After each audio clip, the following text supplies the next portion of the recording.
না, লোকের কথা এড়িয়ে এই ভুতুড়ে গ্রামের মধ্যে দিয়ে যেতে গাটা কেমন যেন ভার হয়ে যাচ্ছে। শুনেছি এই গ্রামে কোথায় জানি রাতের বেলা ভূতের বাজার বসে। না জানি ভুল করে আবার ভূতের বাজারে না ঢুকে যায়।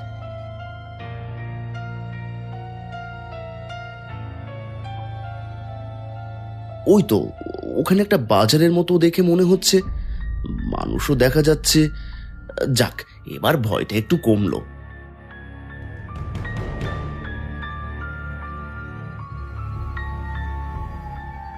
এ কি, এখানকার সবার এমন অবস্থা কেন? সবাইকে এমন দেখাচ্ছে কেন?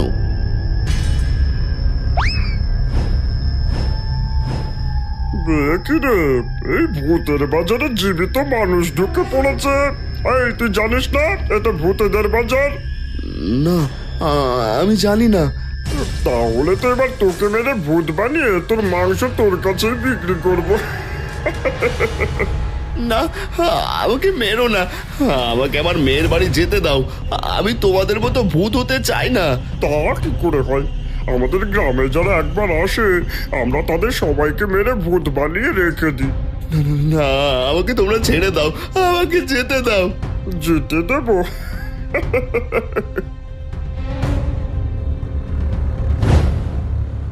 এই দাঁড়াও সবাই। মোড়ল মশাই, অনেকদিন পর জ্যান্ত মানুষ পেয়েছি। এবার একে কেটে আপনাদের সবার মধ্যে ভাগ করে দিই।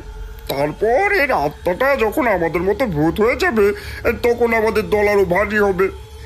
না, খবরদার ওকে কিছু করবে না। আমাদের দল ভারী করার দরকার নেই। আমরা শুধু শুধু কেন একজন নিরপরাধ মানুষকে মারব? যারা স্বার্থলোভী খুনি, আমরা শুধু তাদেরকে মারব। এবার একে যেতে দাও। ঠিক আছে, এই তাড়াতাড়ি এখান থেকে পালা। ওরে বাবা! মোড়ল মশাই, আপনি শুধু শুধু ওকে যেতে দিলেন কেন? কতদিন পর সবাই মানুষের মাংস খেত। যাকে পাবে তাকেই খাবে নাকি? শোনো, সবাইকে বলে দিচ্ছি, আর কয়েকদিনের মধ্যেই আমার নাতি আসবে। সে যেন আমাদের ব্যাপারে কিছুই জানতে না পারে। হ্যাঁ, জানতে পারবে না, কিন্তু আমরা তো দিনের আলোয় বের হতে পারি না। তাহলে আপনি আমাদের ব্যাপারে আপনার নাতির কাছ থেকে লুকিয়ে রাখবেন কি করে? যে কোনোভাবে লুকিয়ে রাখতেই হবে, এটা তোমাদের সবার দায়িত্ব।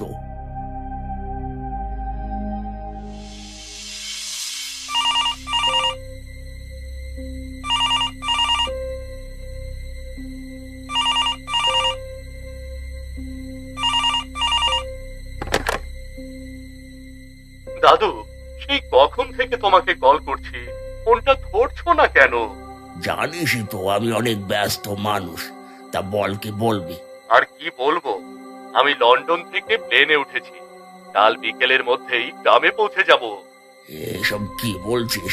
তুই এখানে আসছিস তো আগে বলবি না? এর আগে তোমাকে তো অনেকবার বলেছি। তাছাড়া নিজের বাড়িতে আসতে আবার বলতে হবে কেন? এবার রাখলাম, কাল বিকেলে দেখা হবে। এবার তো আচ্ছা বিপদে পড়লাম। আগে থেকে যেমনটা ভেবেছিলাম তেমনটাই হচ্ছে।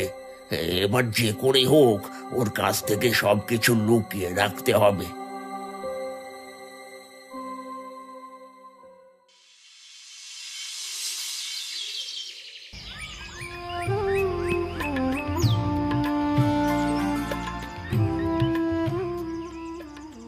এখানে, এখানেই দাঁড়াও। এটাই তো হরিনাথ মোড়লের বাড়ি, তাই না? হ্যাঁ বাবু, এটাই হরিনাথ মোড়লের বাড়ি। কিন্তু আপনি এ বাড়ি দিয়ে কি করবেন? আরে বোকা, আমি যে মোড়লের নাতি, আর আমি এখানে থাকার জন্য এসেছি। দাও দাও দাও দাও, আমাকে এখানে নামিয়ে দাও। কি, এখানে থাকার জন্য এসেছেন? বাবু বলি কি, এখানে থাকার কোনো দরকার নেই। আমার সাথে ফিরে চলুন, তা না হলে সর্বনাশ হয়ে যাবে। সর্বনাশ হয়ে যাবে? সে কেমন কথা? আমি তো তোমার কিছুই বুঝতে পারছি না। বুঝতে পারছেন না তো? তাহলে শুনুন, এই গ্রামে একটা মানুষও বসবাস করে না। এসব কি বলছে? এতক্ষণ মানুষটাকে ভালো মানুষ ভেবেছিলাম, এখন তো দেখছি মানুষটার মাথায় সমস্যা আছে। পুরো গ্রামে কোনো মানুষ বসবাস করে না, এ কেমন কথা? ঠিক আছে, কেউ থাকে না তো কি হয়েছে, আমার বাড়ি, আমাকে তো থাকতেই হবে। বাবু, আপনি আমার কথা বুঝতে পারছেন না, শুধু শুধু নিজের বিপদ বাড়িয়ে নিতে চাচ্ছেন। ওসব নিয়ে তোমাকে ভাবতে হবে না। যাও, এবার তুমি চলে যাও। হ্যাঁ যাচ্ছি, কিন্তু নিজের দিকে খেয়াল রাখবেন।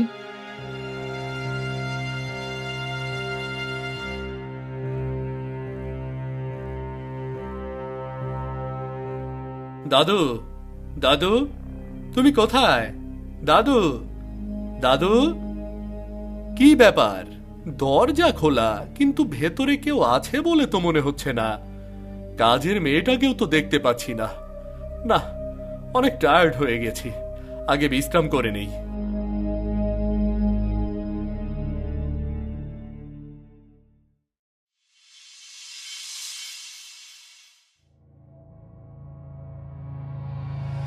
আরে দাদু ভাই, তুই এসেছিস? এতক্ষণে তোমার আসার সময় হলো? 5 বছর পর বাড়িতে আসলাম, আর তুমি এখন আসছো? আর বলিস না দাদু ভাই, মাঠে অনেক কাজ পড়েছিল, তাছাড়া একটা বিচার করতে গিয়ে অনেক দেরি হয়ে গেছে। ও তুই কিছু মনে করিস না। ঠিক আছে, কিন্তু বাড়ির কাজের মেয়েটাকেও তো কোথাও দেখছি না, সে কোথায়? ও তো কয়েকদিনের জন্য ছুটিতে গেছে, এই জন্যই তো তোকে আসতে বারণ করেছিলাম, কিন্তু তারপরও তুই কিছু না জানিয়ে চলে এসেছিস। ঠিক আছে, ও নিয়ে তোমাকে চিন্তা করতে হবে না। আজ থেকে আমি যতদিন আছি তোমাকে রান্না করে আমি খাওয়াবো। তা কি করে হয়? কাজের লোক নেই তাতে কি হয়েছে? যা করার আমিই করব, তুই আরাম কর, আমি তোর জন্য রান্না করে আনছি। না, আজ আর রান্না করতে হবে না, আমি যা খাবার এনেছি সেগুলো দিয়েই হয়ে যাবে। এবার বসো, দুজন গল্প করি। হ্যাঁ তাই করি। এবার বল, তোর বাবা মা কেমন আছে? সব বলছি, প্রথমে বসো তো।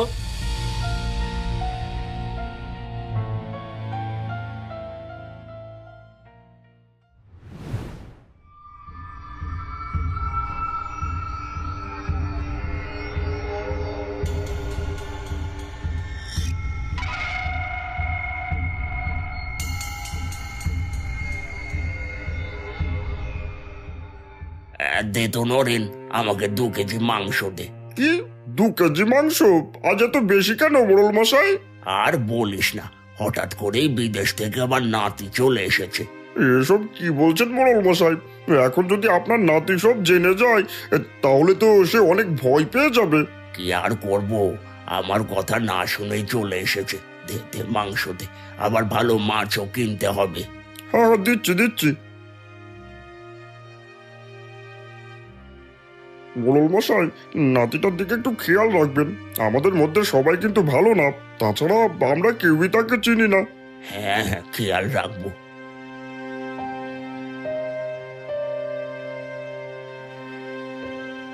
এরপর মোড়ল পাশের দোকান থেকে মাছ নিয়ে সোজা বাড়িতে চলে যায়। এরপর সকাল হলে অজয় ঘুম থেকে উঠে দেখতে পায় পাশে মাছ মাংস আছে, কিন্তু তার দাদু নেই। এই দাদুটা আবার কোথায় গেল? আর এই মাছ মাংস কোথা থেকে আসলো? দেখি তো, অন্য কোথাও ঘুমিয়ে আছে নাকি।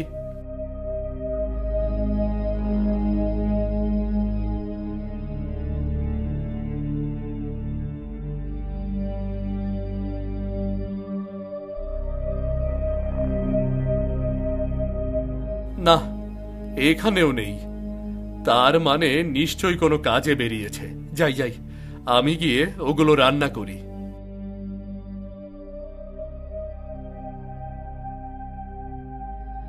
অজয় তার দাদুর রেখে যাওয়া মাছ মাংস নিজেই রান্না বাড়া করতে শুরু করে। এরপর সারা দিন কেটে যায়, কিন্তু তার দাদু বাড়ি ফেরে না।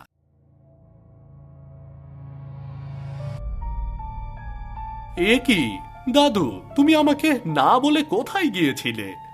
এত বছর পর তোমার কাছে এসেছি, আর তুমি আমাকে একা ফেলে এভাবে চলে কেন যাও বলো তো? আর বলিস না দাদু ভাই, আমার কাজের এখন অনেক চাপ, তাই দিনের বেলায় তোর কাছে থেকে তোকে সময় দিতে পারবো না। তাছাড়া তুই তো আমাকে বলে আসিসনি, বলে আসলে হয়তো তোর জন্য সময় বের করে রাখতে পারতাম। হয়েছে, শুধু আমার দোষটাই ধরছো।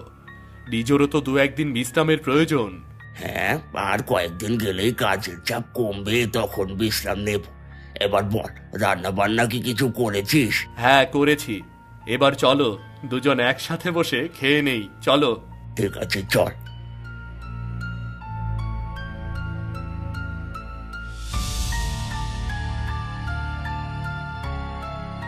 আচ্ছা দাদু ভাই, তুমি সারাদিন কোথায় ব্যস্ত থাকো বলো তো? তার কি ঠিক আছে, কত জায়গায় যেতে হয়। ঠিক আছে, তাহলে সকাল হলে আমাকেও তোমার সাথে নিয়ে যাও। কেন, তুই যাবি কেন? বারে, আমি যে তোমার নাতি, এটা সবার জানতে হবে না? ও, এই কথা। শোন, আমি অন্য কোনো সময় তোর সাথে সবাইকে পরিচয় করিয়ে দেব। এবার তুই তোর মা বাবার কাছে ফিরে যা। এরপর যখন তোর মা বাবার সাথে আসবি, তখন সবার সাথে তোর পরিচয় করিয়ে দেব। এসব কি বলছো? তুমি আমার দাদু, তোমার সাথে আমি ঘুরতে পারবো না? হ্যাঁ পারবি, কিন্তু এবার না। আমার খাওয়া শেষ, আমি চললাম। সকাল হওয়ার আগে আমি বেরিয়ে যাব। তুই কাল এখান থেকে চলে যাস।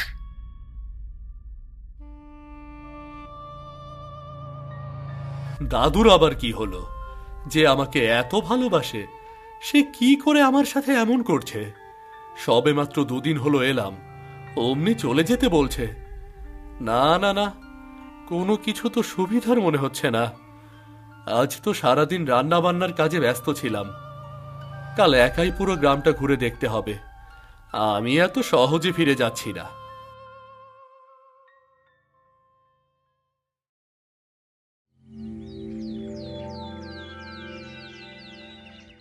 সকাল হলে অজয় বাড়ি থেকে বেরিয়ে পুরো গ্রাম ঘুরে দেখতে থাকে, কিন্তু পুরো গ্রামের কোথাও কোনো মানুষ দেখতে পায় না। এ কি, পুরো গ্রামে কোনো মানুষ দেখতে পাচ্ছি না? সবাই কোথায় গেল?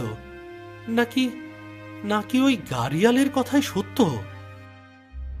বুঝতে পারছেন না তো? তাহলে শুনুন, এই গ্রামে একটা মানুষও বসবাস করে না। সেদিন গাড়িয়াল আমাকে এমন কথাই বলেছিল। তাহলে কি গাড়িয়াল পাগল ছিল না? না, আমাকে ভালো করে জানতে হবে।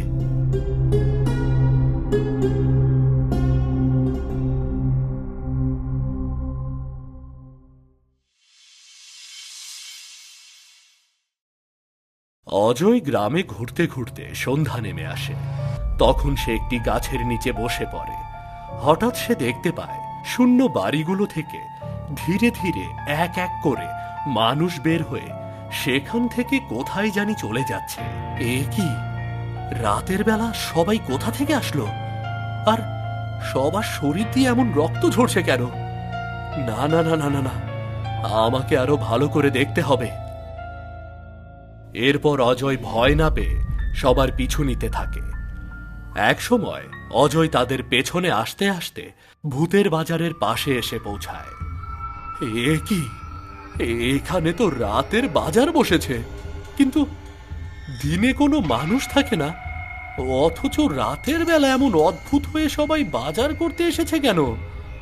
না না না, আমাকে সব জানতে, হ্যাঁ হ্যাঁ, জানতে হবে আমাকে সব।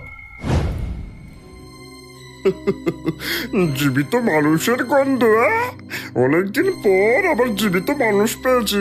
এবার এটা কেটে সবাইকে খাইয়ে দেব। এই এই ধর ধর, সবাইকে ধর। এই সবাই কি করছো? থামো বলছি। কেন মোড়ল মশাই, প্রতিদিনই কি আমরা জীবিত মানুষ পেয়ে ছেড়ে দেবো? হ্যাঁ, প্রতিদিনই ছেড়ে দিতে হবে। তাছাড়া এই আমার একমাত্র নাতি, আমাকে দেখার জন্যই বিলেত থেকে এসেছে। আপনার নাতি তো আগে বলবেন না? ঠিক আছে, ওকে তাড়াতাড়ি এখান থেকে নিয়ে যান, নয়তো জীবিত মানুষের রক্তের গন্ধ সবাই বেশি সময় শান্তি থাকতে পারবে না। হ্যাঁ, নিয়ে যাচ্ছি। এই অজয়, তাড়াতাড়ি চল।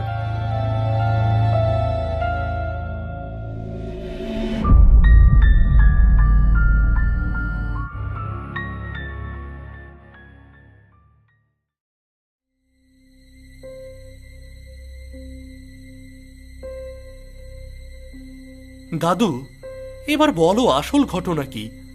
গ্রামের সবাই দিনের বেলা কোথাও যায় না, অথচ রাতের বেলা এমন উদ্ভট চেহারা নিয়ে এমন উদ্ভট কথা কেন বলে? শুনতে চাস? তাহলে শোন। এই গ্রামের কেউ জীবিত নেই, সবাই মারা গেছে। সবাই মরে গেছে মানে? তাহলে তুমিও জীবিত নেই? হ্যাঁ, আমিও মরে গেছি। এসব কি বলছো? সবাই মরে গেছে মানে? আর মরা মানুষ কি করেই বা চলতে পারে? আমরা সব মানুষ নয়, আত্মা, সব অতৃপ্ত আত্মা। অতৃপ্ত আত্মা মানে? আমি তো তোমার কথা কিছুই বুঝতে পারছি না। বুঝতে পারছিস না? মৃত্যুর পরে যে আত্মার মুক্তি মেলে না, সেগুলো অতৃপ্ত আত্মা হয়ে ঘুরে বেড়ায়। কিন্তু এই গ্রামের সবাই একসঙ্গে মরলো কি করে? আর তাদের আত্মার মুক্তি মিলল না কেন? বলো দাদু, বলো। হ্যাঁ, বলছি শোন। আমাদের গ্রামটা অনেক সুন্দর ছিল, সবাই সুখে দুঃখে দিন কাটাচ্ছিল। একদিন গ্রামের মাটি পরীক্ষা করবে বলে আমার কাছ থেকে অনুমতি নিতে দুজন অফিসার আসলো। নমস্কার মোড়ল মশাই। হ্যাঁ নমস্কার, কিন্তু আপনারা কারা? আপনাদের তো চিনতে পারলাম না। আমরা সরকারি লোক, এই গ্রামের সব জায়গায় মাটি পরীক্ষা করার জন্য আপনার অনুমতি নিতে এসেছি। ঠিক আছে, কিন্তু আমাদের গ্রামের মাটি পরীক্ষা করে আপনারা কি করবেন?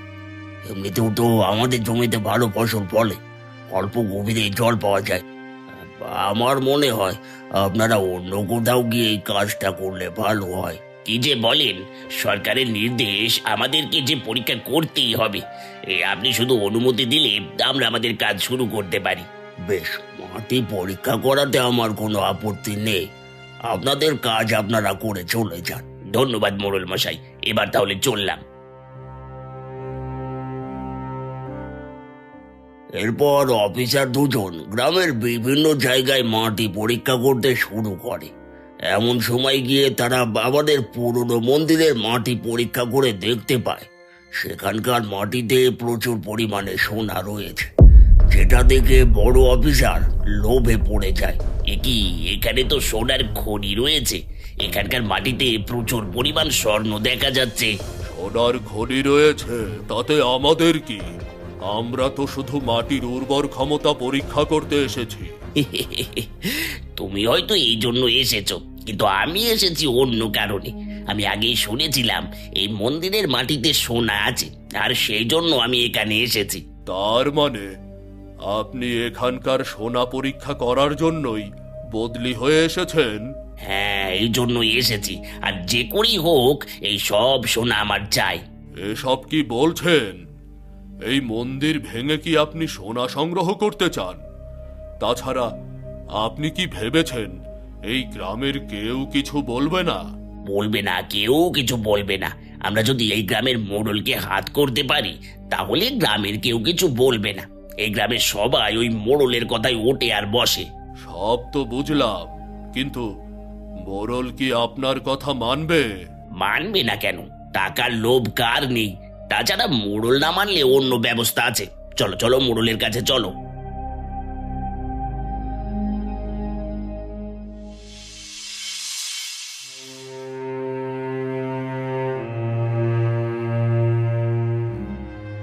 কি হলো অফিসার, মাটি পরীক্ষার কাজ শেষ হলো?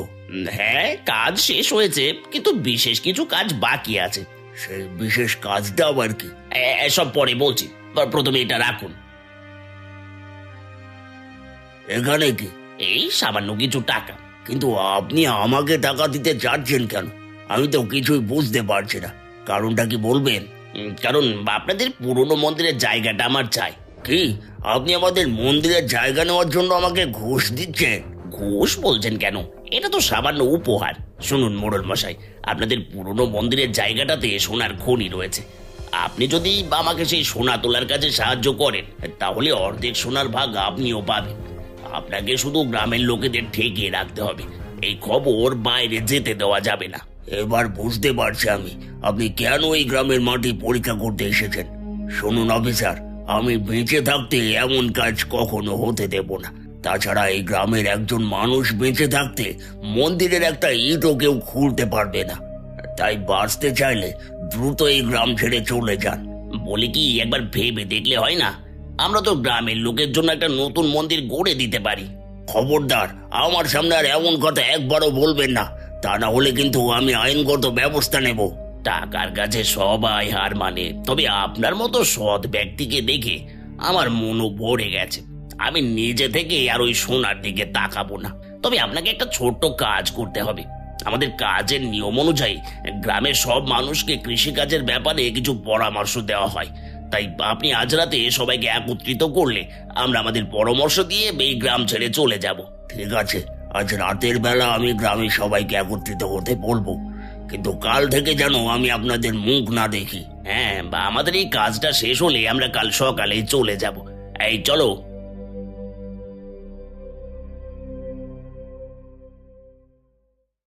এরপর রাতের বেলা আমি অফিসারের কথা মতো গ্রামে সবাইকে একত্রিত করি, কিন্তু অফিসারের মনে ছিল অন্য পরিকল্পনা। হঠাৎ কয়েকজন অস্ত্রধারী সন্ত্রাস এসে সবার ওপর গুলি চালাতে থাকে। কিছুক্ষণ পর সবকিছু স্তব্ধ হয়ে যায়। সবাই শেষ, এবার এদেরকে একত্রিত করে জ্বালিয়ে দে। অফিসারের কথায় গ্রামের সবাইকে একত্রিত করে জ্বালিয়ে দেওয়া হয়। তারপর গ্রামের সবার আত্মা অতৃপ্ত হয়ে ওঠে। পরের রাতেই দেখা যায় অফিসার সোনা উত্তোলনের জন্য মন্দিরের সামনে ঘাঁটি গেড়েছে। তখন গ্রামের সবার আত্মা প্রথমে অফিসারদের শেষ করে দেয়। এরপর থেকে সবাই অতৃপ্ত আত্মা হয়ে পুরো গ্রামকে পাহারা দিচ্ছে। এত বড় অন্যায় হয়েছে তোমাদের সাথে? হ্যাঁ, অনেক বড় অন্যায় হয়েছে গ্রামবাসীদের সবার সাথে, কিন্তু এই ঘটনা আজ পর্যন্ত বাইরের কেউই সঠিকভাবে জানে না। সবই তো বুঝলাম, কিন্তু তোমরা তো তোমাদের প্রতিশোধ নিয়েছো, তারপরেও তোমাদের আত্মার মুক্তি মিলছে না কেন? এটা তো আমি বুঝতে পারছি না। আমাদের মুক্তি মিলছে না কারণ ওই মন্দিরে কোনো রক্ষক নেই। তাছাড়া এখন অস্থি বিসর্জন হয়নি। কেউ যদি মন্দিরে রক্ষা করার জন্য নিজেকে নিয়োজিত রেখে আমাদের অস্থি গঙ্গায় বিসর্জন দেয়, তাহলে আমাদের সবার আত্মার মুক্তি মিলবে। ঠিক আছে, আমি তাহলে ওই মন্দিরের দায়িত্ব নেব আর তোমাদের সবার অস্থি বিসর্জন দেব। কিন্তু তুই কি করে মন্দিরের দায়িত্ব নিবি? তুই এখানে থাকলে তোর মা বাবা কি কে দেখবে? তাদেরকে ওখানে নিয়ে আসব আর এই গ্রামটাকে আবার নতুন করে সাজাবো, যাতে কারো মনে এই গ্রামের প্রতি আর কোনো ভয় না থাকে। সত্যি দাদু ভাই, আজ আমি গর্বিত। আমি কখনো ভাবিনি তুই এমনটা করবি। তুই আমাদের সবার মুক্তির পথ হয়ে আসবি। চাই চাই আমি সবাইকে খুশির খবরটা দিয়ে আসি।